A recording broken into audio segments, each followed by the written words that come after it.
नमस्कार दोस्तों, आपका स्वागत है हिंदी ऑडियो बुक की एक श्रृंखला में। इस चैनल पर आपको नई नई वेब सीरीज की कहानियां सुनने को मिलेंगी। क्योंकि ये वीडियो लंबी होने वाली है, इसीलिए आपसे अनुरोध है, कृपा आप लोग पहले इस वीडियो को कहीं सेव या शेयर कर लें, ताकि आप समय की कमी होने के कारण बाद में भी वक्त मिलने पे सुन सकें। और अगर आप सभी को ये वेब सीरीज पसंद आए तो सब्सक्राइब करें और लाइक ज़रूर करें। अगर किसी तरह का कोई सुझाव है तो कमेंट ज़रूर करें। तो आइए शुरू करते हैं। रात का समय। साइबर सेल की लैब अंधेरे में जगमगाती स्क्रीन से चमक रही थी। कबीर की उंगलियां कीबोर्ड पर तेजी से दौड़ रही थीं। स्क्रीन पर लगातार बदलते कोड, आईप ट्रैकर और डार्क नेट पेज खुल रहे थे। कबीर बुदबुदाया, प्रोजेक्ट फेसलेस। चल क्या रहा है तू? अचानक स्क्रीन पर एक अजीब सा पैटर्न उभरा, मानो किसी ने जानबूझकर जाल बिछाया हो। एक नकली सर्वर, फिर दूसरा, फिर तीसरा। हर बार रास्ता बदल जाता। कबीर ने हेडफोन उतारकर सिर पकड़ा। ये कोई आम नेटवर्क नहीं, ये तो खुद को पकड़वाने से पहले शिकार को भटकाने के लिए बना है।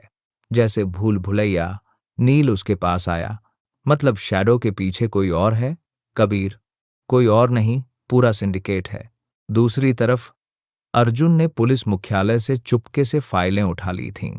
गोदाम में मिले जले हुए कागजों में से कुछ आंशिक नक्शे और एक पुराना पते का सुराग मिला था। डॉकयार्ड नौडौंड। बारिश में भीगता हुआ अर्जुन अकेले ही डॉकयार्ड पहुंचा। चारों तरफ जंग लगे कंटेनर, टूटी फूटी क्रेन और समुद्र की तेज लहरें। उसने बंदूक को कॉक किया और अंदर बढ़ा। डॉकयार्ड के अंदर अजीब सी खामोशी थी। अचानक एक आवाज़ गूंजी, वेलकम अर्जुन, हम जानते थे तू अकेला ही आएगा। अचानक चारों तरफ से लाइटें जल उठीं। 20 हथियारबंद नकाबपोश आदमी कंटेनरों के पीछे से न इकलाए। अर्जुन की आंखों में एक सेकंड के लिए झिझक आई, लेकिन फिर वो हल्की मुस्कान के साथ बोला, परफेक्ट। मैं तो शिकार ढूंढने आया था और तुम सब खुद चलकर आ गए। गोलियां चलने लगीं। बारिश, बिजली की चमक और बंदूकों की गड़गड़ाहट मिलकर पूरा डॉकयार्ड युद्ध क्षेत्र बन गया। अर्जुन कंटेनरों के बीच से स्लाइड करता, कूदता और दुश्मनों को एक एक करके गिराता गया। हर गोली के साथ उसके भीतर का गुस्सा और ज्यादा बढ़ रहा था। एक हमलावर ने चाकू से हमला किया। अर्जुन ने उसका हाथ तोड़ते हुए उसकी ही ब्लेड से उसका काम तमाम कर दिया। उसकी सांसें भारी हो रही थीं, लेकिन आंखों में वही आग थी। सभी हमलावर गिर चुके थे। अर्जुन खून से लथपथ कंटेनरों के बीच खड़ा था। तभी एक बड़े कंटेनर का दरवाजा अपने आप खुला। अंदर सिर्फ एक टीवी स्क्रीन थी। उस पर विक्रम चौहान का जला हुआ चेहरा उभरा। विक्रम ने ठंडी हंसी के साथ कहा, बहुत अच्छा खेला अर्जुन, लेकिन ये तो बस वार्म अप था। तू जिस सिंडिकेट से भिड़ने निकला है वो तेरे अकेले की ताकत से कहीं बड़ा है। स्क्रीन झिलमिलाई और आखिरी शब्द गूंजे, welcome to the real game.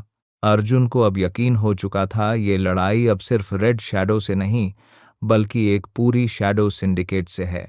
शहर से कई किलोमीटर दूर एक अंडरग्राउंड बंकर, लाल लाइटों से जगमगाता हुआ गोलमेज और उसके चारों ओर बैठे लोग, सभी के चेहरे काले नकाब में छिपे हुए। बीच में बैठा हुआ आदमी बाकी सबसे अलग था। सूट पहना हुआ, हाथ में सिल्वर की छड़ी और आवाज में अजीब सा सुकून, लेकिन वही सुकून खून से पहले का सन्नाटा जैसा था। वो बोला, प्रोजेक्ट फेसलेस अब अपने अगले स्टेज में जाएगा। रेड शैडो ने अच्छा काम किया, लेकिन असली शिकार अभी शुरू होना है। अर्जुन मेहरा अब हमारे प्लान के बीच की दीवार है और दीवारों को ढहना ही पड़ता है। बाकी सबने एक साथ सिर झुकाया। कबीर ने डार्कनेट की मॉनिटरिंग में एक अजीब सा पैटर्न पकड़ लिया, एक कोडिंग सीक्वेंस जो हर बार अलग अलग देशों से रिफ्लेक्ट होकर वापस इंडिया आ रहा था। स्क्रीन पर अचानक एक नाम फ्लैश हुआ, रीपर। कबीर ने सांस रोकी। यही है शैडो का असली मास्टर, डार्क नेट का किंग रीपर। नील ने गंभीरता से कहा, तो अब हमें शैडो नहीं, रीपर को पकड़ना होगा। कबीर ने ठंडी हंसी छोड़ी। रीपर को पकड़ना?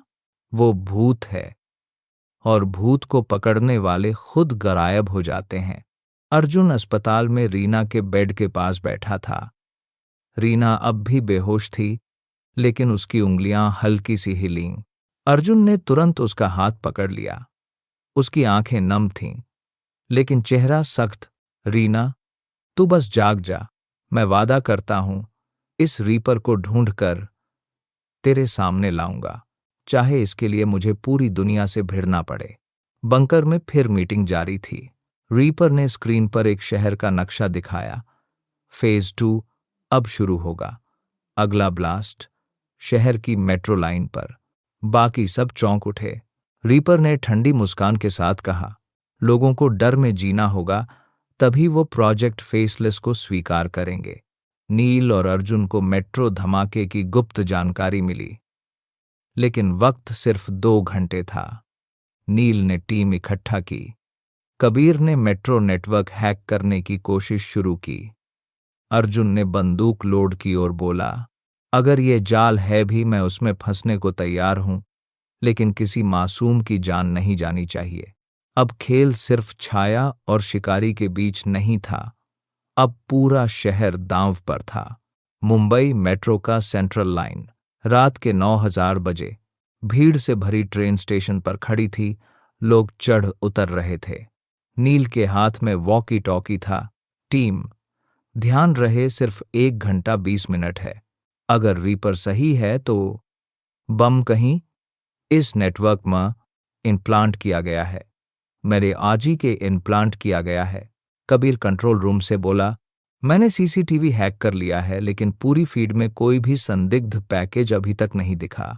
इसका मतलब है बम ट्रेन के सिस्टम में फिट किया गया है। बहुत प्रोफेशनल काम। अर्जुन और रिया ने अलग अलग डिब्बों में सर्च शुरू किया। लोगों को शक न हो इसलिए वो यात्रियों की तरह घुल मिलकर चल रहे थे। अचानक अर्जुन की नज़र छत के पैनल पर गई। वहां एक छोटा सा इलेक्ट्रॉनिक बॉक्स छिपा था, जिस पर टाइमर चल रहा था। 5742। अर्जुन की सांसें तेज हो गईं। बम मिला। डिब्बा नंबर 5 छत के अंदर। जैसे ही नील ने घोषणा कराई कि ट्रेन में तकनीकी खराबी है, कृपया सभी यात्री उतर जाएं, भीड़ में अफरा तफरी मच गई। लोग धक्का मुक्की करने लगे, बच्चे रोने लगे। रिया ने कुछ महिलाओं और बच्चों को बाहर निकालने में मदद की, लेकिन तभी एक नकाबपोश आदमी ने भीड़ में से अर्जुन पर गोली चला दी। गोली उसके कंधे को छू कर निकल गई। अर्जुन गिरते गिरते संभला। शैडो के लोग यहां भी। कबीर ने बम की स्कैनिंग शुरू की। ये कोई आम बम नहीं, इसमें 3 लेयर हैं। पहला वायर कट करने पर दूसरा एक्टिव होगा। अगर गलत मूव किया तो टाइमर तुरंत 0000 हो जाएगा। नील चिल्लाया, मतलब हमें बम को डिफ्यूज नहीं, डिस्कनेक्ट करना होगा। अर्जुन खून बहते हुए भी छत पर चढ़ गया। उसने कबीर की गाइडेंस पर धीरे धीरे पहला वायर हटाया। अर्जुन के हाथ कांप रहे थे। पसीने की बूंदें गिरकर उसके हथियार और टाइमर दोनों को गीला कर रही थीं। कबीर की आवाज गूंजी, अर्जुन, ध्यान से, अब सिर्फ हरा वायर काट, यही असली फ्यूज है। अर्जुन ने गहरी सांस ली। 7, 6, 5, क्लिक। टाइमर रुक गया। सभी ने चैन की सांस ली, लेकिन तभी अर्जुन की आंखें फैल गईं। टाइमर फिर से चालू हो गया। Secondary trigger activated. बम रुका नहीं था, असली धमाका अभी बाकी था। अर्जुन ने कांपते हाथों से टाइमर को देखा। नई गिनती शुरू हो चुकी थी। 2 मिनट। कबीर की आवाज कांप रही थी। ये बम डबल लेयर्ड नहीं, ट्रिपल लेयर्ड है। रीपर ने बैकअप टाइमर डाला है। मतलब अगर तुमने इसे काट भी दिया तो भी डमी सिस्टम ट्रिगर हो जाएगा। अर्जुन गुस्से से बोला, तो मतलब हम हर हाल में हारेंगे? नील चिल्लाया, नहीं, कोई और रास्ता होगा। रीपर हमें मात नहीं दे सकता। भीड़ स्टेशन से निकल रही थी, तभी 3 नकाबपोश हमलावरों ने गोलीबारी शुरू कर दी। गोली लगते ही कांच चटकने लगे। लोग चीखते हुए जमीन पर गिर गए। रिया ने पिस्तौल निकालकर जवाबी फायर किया। एक हमलावर वहीं गिर पड़ा। मारकार कर की हमलावर वहीं गिर पड़ा। रिया चिल्लाई, अर्जुन, टाइमर पर ध्यान दो, हम संभाल लेंगे। अर्जुन की आंखें टाइमर पर जमी थीं। 1 मिनट 12 सेकंड। कबीर ने तेजी से लैपटॉप पर कोड डालते हुए कहा, सुन अर्जुन, बम को काटना बेकार है, तुझे इसे फूल ट्रेन सिस्टम से बाहर निकालना होगा। टाइमर को डिस्कनेक्ट करके अगर इसे अलग किया जाए तो ब्लास्ट की शक्ति सीमित रहेगी। नील गर्जा, मतलब किसी को इसे लेकर भागना होगा और ब्लास्ट झेलना होगा। एक पल को सब खामोश हो गए। अर्जुन ने अपने खून से सने हाथ उठाए और बोला, मैं करूंगा, ये मेरा कर्ज है। शैडो को मैंने ही पहले मौका दिया था। अर्जुन ने बम को छत से खींचा, अपने बैग में डाला और मेट्रो ट्रैक की तरफ दौड़ पड़ा। उसके पीछे गोलियों की बरसात हो रही थी, लेकिन वो दौड़ता रहा। टाइमर की गिनती तेज थी। 25 सेकंड, 20 सेकंड। रिया चिल्लाई, अर्जुन, मत करिए। लेकिन अर्जुन ने पीछे मुड़कर सिर्फ मुस्कुराया।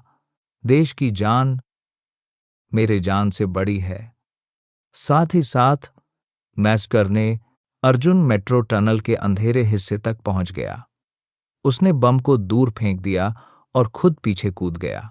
3, 2, 1, बू, आम। पूरा टनल लाल आग से भर उठा। धातु पिघलने लगी, कांच के टुकड़े हैं वामे उड़े। स्टेशन पर खड़े लोग जमीन पर गिर पड़े। रिया की चीख गूंजी, अर्जुन। धुआं धीरे धीरे छट रहा था। नील, रिया और बाकी टीम अंधेरे टनल की तरफ भागे। कहीं भी अर्जुन का पता नहीं था।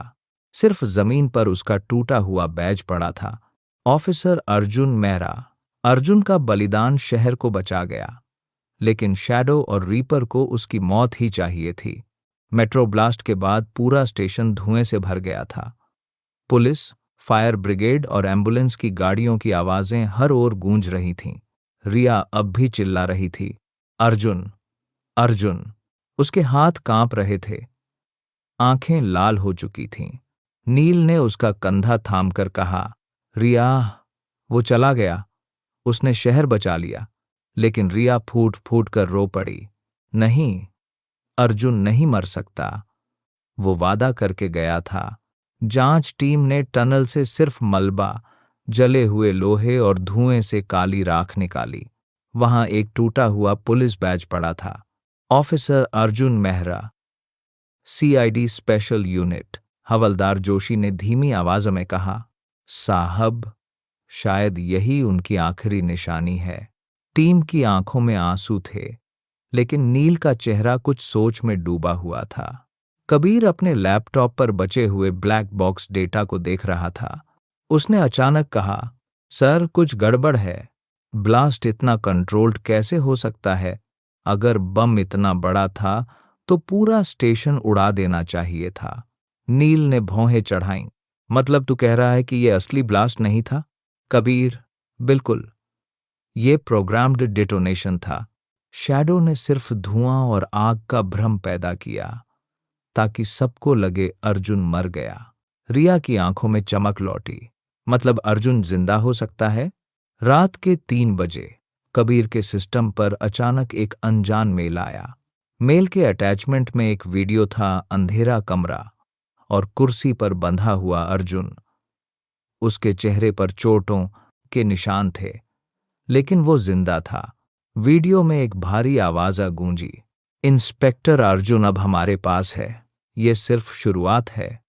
मुंबई की असली रातें अभी आने वाली हैं। Sign, reaper. रिया ने वीडियो देखते ही मुट्ठी भींची।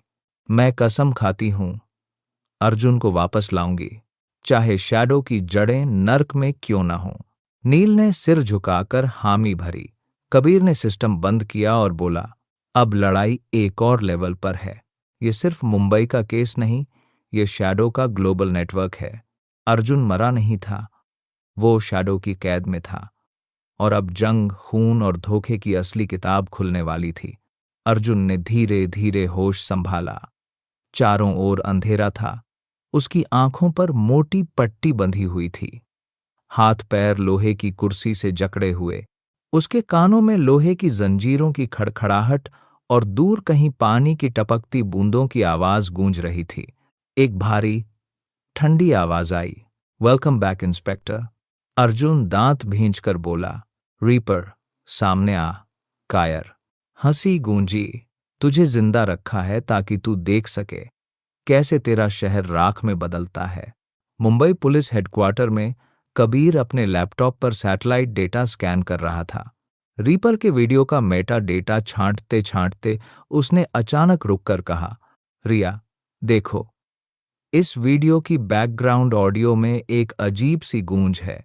ये नॉर्मल रूम की नहीं, ये अंडरग्राउंड वाटर चेंबर की गूंज है। रिया ने चौंक कर पूछा, मतलब?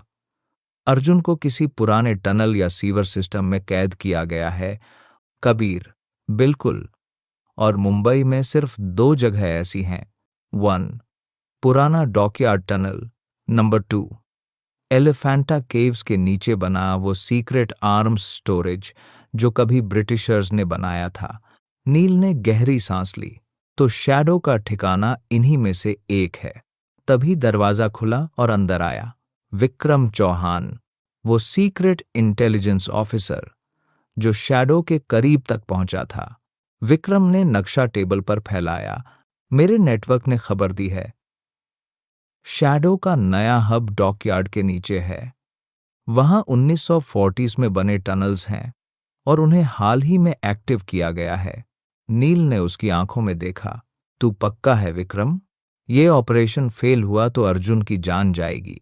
विक्रम मुस्कुराया। नील, शैडो मेरी भी दुश्मन है। मैं अर्जुन को बचाने आया हूं, किसी भी कीमत पर। दूसरी ओर अंधेरे कैदखाने में शैडो के नकाबपोश गुर्गे अर्जुन पर जुल्म ढा रहे थे। उसके चेहरे पर चोटों के निशान गहरे हो चुके थे, लेकिन उसकी आंखों में अब भी आग थी। एक गुर्गा बोला, इंस्पेक्टर, बोल, सीआईडी का अगला कदम क्या है? अर्जुन हंस पड़ा। तुम शैडो वाले ना हमेशा एक जैसी गलती करते हो। सोचते हो कि दर्द से इंसान टूट जाता है, लेकिन सुन लो, मैं कभी नहीं टूटूंगा। अचानक कमरे में रीपर आया। उसके हाथ में खून से सना चाकू था। तू टूटेगा इंस्पेक्टर, क्योंकि अब की बार हम तेरे शहर पर नहीं, तेरे दिल पर वार करेंगे। नील, रिया, कबीर और विक्रम चौहान डॉकयार्ड की तरफ निकल पड़े। गाड़ी के भीतर माहौल खामोश लेकिन तनावपूर्ण था। रिया ने हथियार लोड करते हुए कहा, अर्जुन ने हमें बचाया, अब हमारी बारी है। विक्रम बोला, याद रखो, ये सिर्फ रेस्क्यू मिशन नहीं है, ये शैडो के पूरे नेटवर्क का सिर काटने का मौका है। नील ने धीमी लेकिन सख्त आवाजों में कहा, और अगर हमें रीपर मिला तो इस बार वो जिंदा नहीं बचेगा। अंधेरे टनल में कैद अर्जुन शैडो की धमकियों का सामना कर रहा था, जबकि बाहर उसकी टीम मौत के अड्डे की ओर बढ़ रही थी। डॉकयार्ड के किनारे खड़ा समुद्र उफान मार रहा था। रात का समय, आसमान पर बादलों की मोटी परत और दूर कहीं टकराती लहरों की गड़गड़ाहट। टीम डॉकयार्ड के पुराने गेट तक पहन किला मतरत का मोड़ से काम किला लिया। ऊंच चुकी थी। लोहे का टूटा फूटा दरवाजा, जिस पर जंग की परत जमी थी, इतिहास की चुप्पी समेटे खड़ा था।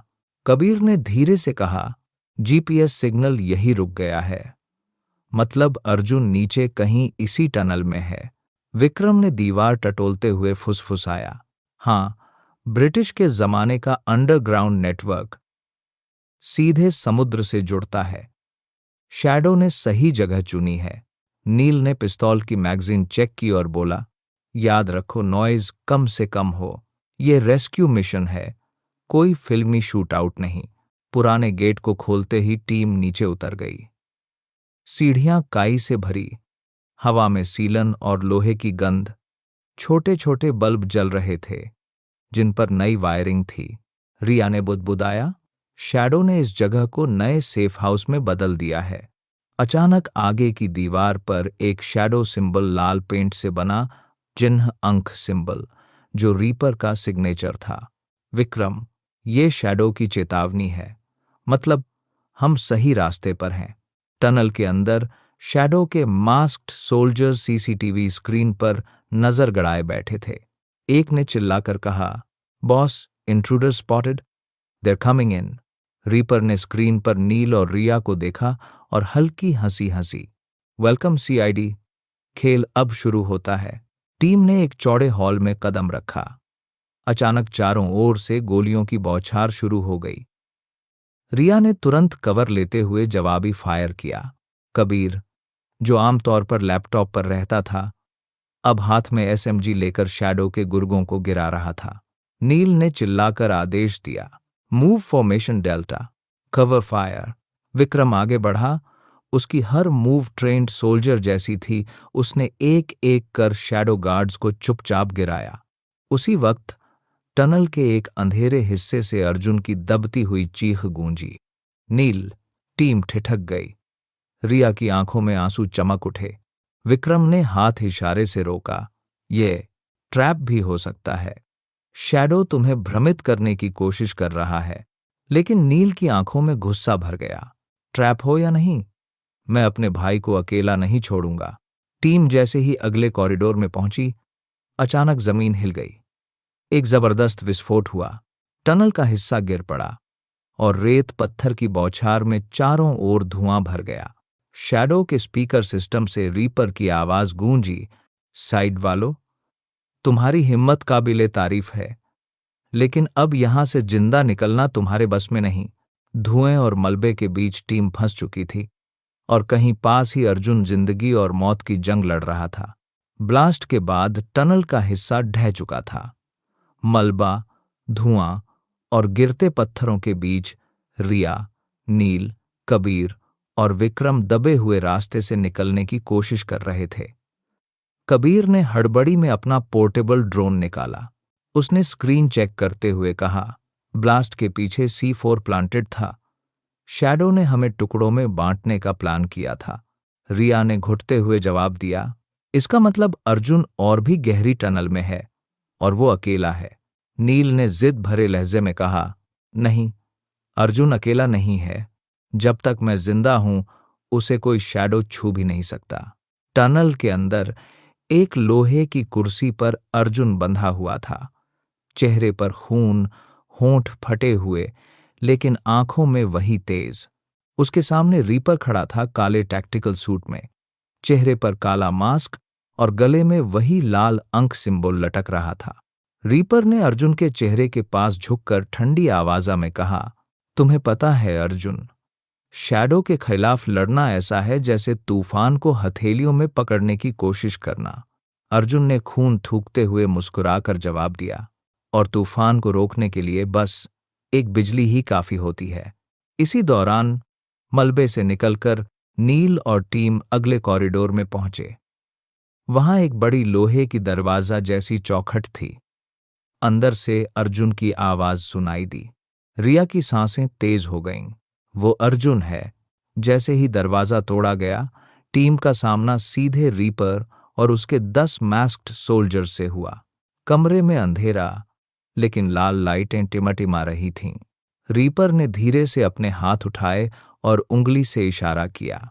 उसी पल मास्क्ड सोल्जर्स गोलियां चलाने लगे। नील ने कवर लेकर जवाबी फायर खोला। विक्रम ने टैक्टिकल नाइफ से 2 सिपाही गिरा दिए। रिया ने अर्जुन की तरफ बढ़ने की कोशिश की, लेकिन रीपर उसके रास्ते में आ खड़ा हुआ। रीपर की आवाज गूंजी, सीआईडी, वेलकम टू हेल, जरा जरा भी डोंट है सारा गाड़ी। रीपर ने अचानक स्मोक ग्रेनेड फेंका। धुआं फैलते ही वह इतनी तेजी से मूव हुआ कि नील की गोली भी खाली गई। अगले ही सेकंड में रीपर ने नील की बंदूक को लात मारकर गिरा दिया और उसकी गर्दन पर चाकू रख दिया। रिया चिल्लाई, नील, लेकिन तभी विक्रम ने पीछे से हमला किया। रीपर ने उसकी बाजू मरोड़ दी और उसे भी जमीन पर पटक दिया। कबीर ने घबराकर गोलियां चलाईं, लेकिन रीपर बुलेट प्रूफ शील्ड से बच गया। अर्जुन बंधा हुआ सब देख रहा था। उसकी आंखों में गुस्से की आग जल उठी। वो दांत पीसते हुए चीखा, रीपर, अगर मेरे भाई को कुछ हुआ तो तुझे अपनी परछाई भी छिपाने का मौका नहीं मिलेगा। रीपर ने अर्जुन की ओर देखा और ठंडी हंसी हंसते हुए बोला, तो चलो, खेल और मजेदार हो जाए। धुएं से भरे कमरे में अर्जुन की टीम रीपर से पहली बार भिड़ी थी, और ये टकराव अब खून और विश्वासघात की असली परीक्षा बनने वाला था। कमरे में चारों तरफ धुआं फैल चुका था। गोलियों की आवाज, टूटते लोहे की खड़खड़ाहट और चीखें गूंज रही थीं। रिया और विक्रम लगातार रीपर के सैनिकों से लड़ रहे थे। नील दबे गुस्से से रीपर की पकड़ से छूटने की कोशिश कर रहा था। अर्जुन की नजर लगातार अपनी टीम पर थी। वो कुर्सी पर बंधा हुआ था, लेकिन उसके हाथ धीरे धीरे रस्सी की पकड़ ढीली कर रहे थे। उसकी उंगलियों से खून टपक रहा था, लेकिन चेहरे पर केवल एक बात लिखी थी, किसी भी कीमत पर मेरी टीम को कुछ नहीं होगा। रीपर ने नील को पकड़कर कमरे के बीच में खड़ा किया। उसकी चाकू की धार नील की गर्दन पर चमक रही थी। रीपर ने ठंडी आवाज में कहा, अर्जुन, शैडो का संदेश साफ है, या तो तुम हमारी तरफ आओ या तुम्हारी टीम एक एक कर मर जाएगी। रिया चिल्लाई, तू पागल है, अर्जुन कभी तुझ जैसे कायरों के साथ नहीं होगा। रीपर ने मुस्कुराकर जवाब दिया, तो ठीक है, शुरू करते हैं खेल। उसने नील की गर्दन पर हल्का सा कट लगा दिया। खून की पतली धार बह निकली। अर्जुन की आंखों की नसें तन गईं। बस, अब बहुत हुआ। अर्जुन ने रस्सी को इतनी जोर से खींचा कि उसकी हथेलियां छिल गईं। लेकिन अगले ही पल धड़ाम कुर्सी का एक हिस्सा टूट गया। अर्जुन बिजली की तरह उठा और कुर्सी का लोहे का टुकड़ा हथियार बना लिया। उसने सीधे रीपर की ओर छलांग लगाई। धुएं में सिर्फ धातु की टक्कर और चीखें सुनाई दीं। रीना ने सांस रोककर देखा। अर्जुन और रीपर अब आमने सामने थे। रीपर ने तेजी से वार किया। अर्जुन ने उसके चाकू को हाथ से पकड़ा। उसकी हथेली कट गई, लेकिन उसने छोड़ा नहीं। नील जमीन पर गिरते ही अर्जुन ने रीपर को जोरदार मुक्का मारा। रीपर पीछे की तरफ फिसल गया, लेकिन तुरंत संतुलन बना लिया। कमरे की लाल रोशनी में दोनों की परछाइयां दीवार पर बड़ी और डरावनी लग रही थीं। अर्जुन दांत पीसकर बोला, शैडो का खेल अब खत्म होगा। रीपर ने ठंडी हंसी में जवाब दिया, खेल तो अभी शुरू हुआ है डिटेक्टिव। जैसे ही अर्जुन उसकी तरफ बढ़ा, रीपर ने अपनी बेल्ट से एक छोटा डिवाइस निकाला और उसे दबा दिया। कमरे की दीवारों पर लगी लाल लाइट अचानक गहरी नीली हो गईं और पूरे हॉल में होले स्क्रीन एक्टिवेट हो गए। स्क्रीन पर शैडो का प्रतीक उभरा, एक लाल आंख वाला नखाब। वहां से आवाज गूंजी, रीपर, तुम्हारा काम बस उन्हें रोकना था, बाकी हम संभाल लेंगे। वेलकुलेटर। अगले ही पल हॉल की छत खुल गई और भारी मशीन गन से लैस ड्रोन अंदर घुस आए। ड्रोन ने सीधे रिया और विक्रम को टारगेट किया। गोलियों की बारिश होने लगी। कबीर चिल्लाया, ये ऑटोमेटेड ड्रोन्स हैं, अगर मैंने इन्हें हैक नहीं किया तो हम सब मर जाएंगे। वो लैपटॉप निकालकर जमीन पर बैठ गया। रिया और नील उसे कवर दे रहे थे, लेकिन रीपर अब भी अर्जुन पर वार कर रहा था। दोनों की टक्कर इतनी तेज थी कि कमरा कांप उठा। अर्जुन ने आखिरकार रीपर को धक्का देकर दीवार से दे मारा, लेकिन रीपर मुस्कुराता रहा। उसने धीमे से कहा, तुम जीत रहे हो अर्जुन, लेकिन आज शैडो हारने के लिए नहीं आया। अर्जुन कुछ समझ पाता उससे पहले ही रीपर ने स्मोक बम फेंका और गायब हो गया। छत से आती शैडो की आवाज गूंजी, खेल शुरू हो चुका है और अब हर चाल तुम्हारे अपने खिलाफ जाएगी। रीपर की परछाई धुएं में गायब हो चुकी थी, लेकिन शैडो की असली चाल अब अर्जुन की टीम पर भारी पड़ने वाली थी। ड्रोन की गूंजते पंखे और मशीनगनों की लगातार ट्राटर आवाज पूरे हॉल को भर रही थी। रिया और विक्रम ने तुरंत पिलर के पीछे पोजीशन ले ली। नील ने अपनी सर्विस रिवॉल्वर निकाली और हवा में उड़ते ड्रोन पर निशाना साधा। धड़ाम धड़ाम, 2 ड्रोन जमीन पर गिरकर फट पड़े, लेकिन बाकी 5 ड्रोन अब और भी आक्रामक हो गए। रिया चिल्लाई, ये ड्रोन किसी आर्मी ग्रेड टेक्नोलॉजी के लग रहे हैं। कबीर जमीन पर बैठकर अपने लैपटॉप में तेजी से कोड टाइप कर रहा था। उसके चेहरे पर पसीना था, लेकिन उंगलियां मशीन से भी तेज चल रही थीं। कबीर बुदबुदाया, इनके फायरिंग पैटर्न को बायपास करके इनका कंट्रोल सिग्नल पकड़ना होगा, वरना सबका राम नाम सत्य हो जाएगा। उसने टीम से चिल्लाकर कहा, मुझे बस 3 मिनट चाहिए, कोई भी कीमत पर मुझे कवर दो। रिया और विक्रम ने बिना सोचे समझे अपनी अपनी मैगजीन खाली करनी शुरू कर दी। वो लगातार पिलर के पीछे से बाहर झुककर फायर कर रहे थे।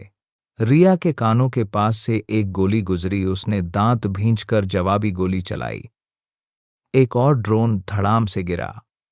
नंबर 1, विक्रम ने हंसते हुए कहा, रिया, अगर हम बच गए तो ये मेरी लाइफ की सबसे पागल रात होगी। रिया ने गुस्से से जवाब दिया, चुप रहो और फायर करो।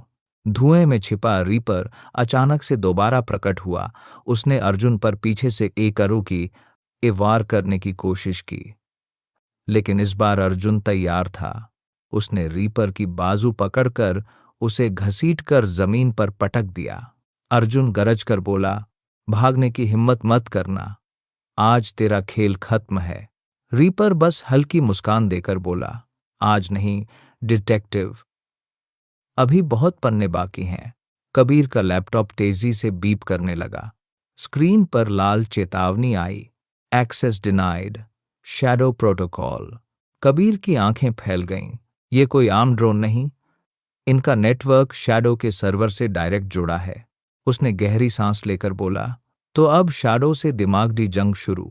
उसकी उंगलियां और तेजी से दौड़ने लगीं। स्क्रीन पर कोड्स की झड़ी लग गई। ड्रोन अब और नजदीक आ चुके थे।